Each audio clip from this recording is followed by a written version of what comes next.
तीन विधान है। माता पार्वती जी को कहते हैं देवी मैं आपको अमर कथा जरूर सुनाऊंगा, लेकिन इसके विधान है। बोले कौन से? बोले हैं पहला है कि भागवत की कथा व्यास गद्दी के पीछे बैठ करके सुनना शास्त्रों में निषेध माना गया है। व्यास गद्दी के पीछे बैठ करके भागवत की कथा, सत्यनारायण की कथा, कोई भी कथा व्यास गद्दी के पीछे बैठ करके नहीं सुनना चाहिए, पहला नियम। दूसरा नियम भगवान भोलेनाथ माता पार्वती जी को कहते हैं कि देवी दूसरा नियम है कथा सुनने का, कि कथा पंडाल में बैठने के बाद व्यर्थ की फालतू बातें नहीं करना चाहिए, किसी से करना चाहिए। दूसरा नियम है। हमारे माताओं का स्वभाव दूसरा होता है कि अपने गृह कथा का प्रारंभ कर देती हैं। इसके पूर्व की कथा में हो रही थी ना, तो यहाँ कथा सुनी प्रारंभ थी और अपने गृह कथा में लगी हुई थी सब, तो याद आ गया अपनी गृह कथा जरूर कहेंगे अगल बगल वालों से, जो ऐसा नहीं करना चाहिए। दूसरा नियम। तीसरा नियम भगवान भोलेनाथ माता पार्वती जी कहते हैं देवी तीसरा नियम है कि भागवत की कथा में, सत्संग में कहीं भी जाइए सोना नहीं चाहिए, सोना नहीं चाहिए। तीन नियम है कथा सुनने के। भगवान भोलेनाथ कहते हैं देवी जब मैं आपको अमर कथा सुनाऊंगा और आप नेत्र बंद करके कथा सुन रही होंगी तो मैं कैसे जान पाऊंगा कि आप कथा सुन रही हैं या सो रही हैं। माता पार्वती जी हाथ जोड़कर निवेदन करते स्वामी आप ही बताएं इसका उपाय। तो भगवान भोलेनाथ मंत्र देते हैं। भगवान भोलेनाथ मंत्र देते कौन सा? भगवान भोलेनाथ कहते देवी बीच बीच में तुम ओम ओम बोलना, जो हम बोलते हैं जय श्री राधे, कि आप लोगों को नींद खुल जाए। शंकर भगवान की ओम शब्द दिया है भगवान भोलेनाथ ने अपने पत्नी माता पार्वती को। और कैलाश पर्वत पर भगवान भोलेनाथ विचार करते हैं कि यदि मैं अमर कथा पार्वती जी को सुनाऊंगा, यदि कोई पशु पक्षी जीव जंतु इस कथा को सुन लेगा तो वो अमर हो जाएगा, वो अमर हो जाएगा। इसलिए भगवान भोलेनाथ कैलाश पर्वत पर पहुंचे हैं। सुंदर सा पीठ का निर्माण किया गया है व्यास गद्दी का। अब भगवान भोलेनाथ अपना डमरू को उठाते हैं और डमरू को इतनी जोर से भगवान भोलेनाथ बजाते हैं कि डमरू की आवाज सुन करके कोई भी जीव जंतु पशु पक्षी इस आश्रम पर न रहे, कोई भी जीव जंतु पशु पक्षी इस आश्रम पर न रहे। डमरू की आवाज सुनकर सब पलायन हो जाए। भगवान भोलेनाथ डमरू को बड़ी जोर से बजाया है। कैलाश पर्वत पर कोई नहीं था, माता पार्वती और भगवान भोलेनाथ। लेकिन शिव जी जहां पर व्यास गद्दी बनाए हुए थे कथा की, उसके पीछे फूटा अंडा तोते पक्षी का पड़ा हुआ था। किसका? तोते पक्षी का एक फूटा अंडा पड़ा हुआ था। माता पार्वती जी को भगवान भोलेनाथ अमर कथा सुना रहे हैं। पार्वती जी बीच बीच में ओम ओम बोलती हैं। पहले दिन की कथा का विश्राम होता है। फूटा अंडा साबुत हो गया। देखिए इस अमर कथा की क्या महिमा है कि फूटा हुआ अंडा साबुत हो गया था।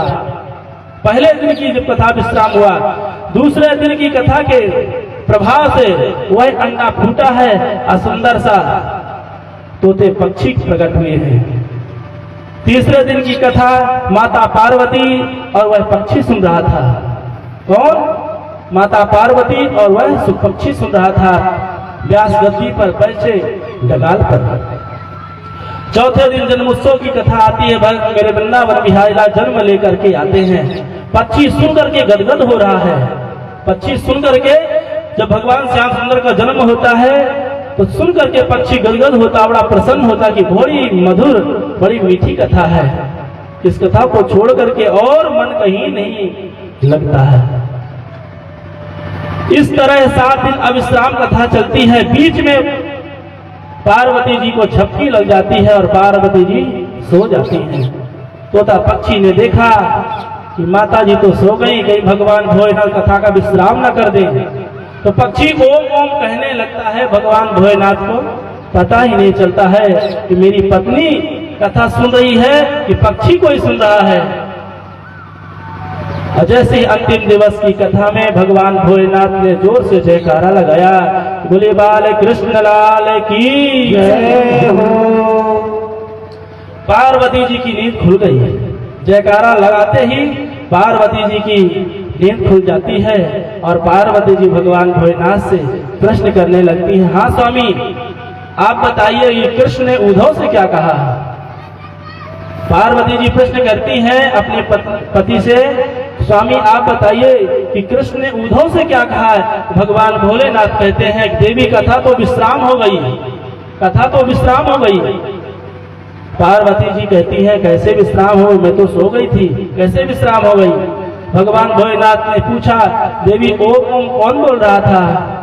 तो भगवान भोलेनाथ पीछे मुड़कर देखे हैं, डगाल पर बैठा पक्षी ओम ओम कह रहा था। भगवान भोलेनाथ को बड़ा क्रोध आया। क्यों? क्योंकि पहले ही भगवान भोलेनाथ ने कथा के नियम बता चुके थे कि व्यास गद्दी के पीछे बैठ करके कथा सुनना शास्त्रों में निषेध माना गया है। और यह तोता पक्षी व्यास गद्दी के पीछे बैठ करके भागवत की अमर कथा सुना है, इसलिए भगवान भोलेनाथ को क्रोध आता है और भगवान भोलेनाथ त्रिशूल लेकर के उस पक्षी को मारने के लिए दौड़ते हैं। तो कैलाश पर्वत पर उड़ता हुआ पक्षी कैलाश पर्वत के नीचे आता है। कैलाश पर्वत के नीचे पड़ता है कौन? बद्रीनाथ धाम। उस बद्रीनाथ में धाम में कौन रहते हैं? भगवान वेदव्यास। उनकी कुटिया का नाम था सम्यक व्यास और उनकी पत्नी का नाम था बिटका देवी, जो अपने पति व्यास जी से कह रही थी कि स्वामी बुढ़ापा आ गया, एक भी बेटा नहीं हुआ हमारे घर पर।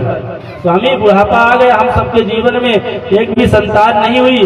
तो भगवान भोलेनाथ भगवान वेदव्यास जी अपने पत्नी को समझाते हैं कि देवी तुम चिंता मत करो, सब भगवान कल्याण करेंगे। ऐसा व्यास पत्नी मन में विचार कर ही रही थी कि उसी समय उन्हें उबासी आई। उबासी मतलब जमुआई, उबासी मतलब जमुआई आई। और जमुआई आते ही नन्हा सा सुख पक्षी भगवान वेदव्यास जी की पत्नी से बिटका देवी के मुख से होकर के गर्भ में चला गया था। प्रेम सुले सुखदेव जी महाराज की। श्री सुखदेव जी महाराज अपने माता के गर्भ में 12 वर्ष तक रहे। कितने वर्ष तक? 12 वर्ष तक। एक दिन व्यास पत्नी व्यास जी से कहती है स्वामी मेरे गर्भ से वेद मंत्रों का उच्चारण हो रहा है। क्या कहती है? स्वामी मेरे गर्भ से वेद मंत्रों का उच्चारण हो रहा है। तो व्यास जी ने सूक्ष्म रूप आंखें बंद करके देखा और हाथ जोड़कर निवेदन किया कि बेटा तुम मातृगर्भ से बाहर आओ, आपके माता श्री को बड़ी तकलीफ हो रही है, आप मातृगर्भ से बाहर आओ। तो गर्भ से आवाज आती है कि नहीं, मैं मातृगर्भ से बाहर नहीं आता हूँ, यदि मैं आऊंगा तो मुझे विष्णु की माया पकड़ लेगी। यदि भगवान विष्णु आकर कह देंगे कि आपको माया सताने वाली नहीं है तो मैं गर्भ से बाहर आऊंगा। फिर क्या था, हमारे सुखदेव जी को जन्म लेकर के आना पड़ा जब भगवान नारायण ने आदेश दिया था। प्रेम वृंदावन बिहारी लाल की नटवरना। आज सुखदेव जी का जन्म हुआ यहाँ पर। सुखदेव जी महाराज जन्म लेकर आए हैं 12 वर्षों के बाद। प्रेम सोले सुखदेव जी महाराज की। नटवर नागर कंदा भजोरे मने गोविंदा। नटवर नागर कंदा भजोरे मने गोविंदा। श्याम सुंदर मुख चंदा भजोरे मने गोविंदा। श्याम सुंदर मुख चंदा भजोरे मने गोविंदा। श्याम सुंदर मुख चंदा भजोरे मने गोविंदा। सुंदर मुख चंदा भजोरे मने गोविंदा। नटवर नागर कंदा भजोरे मने गोविंदा।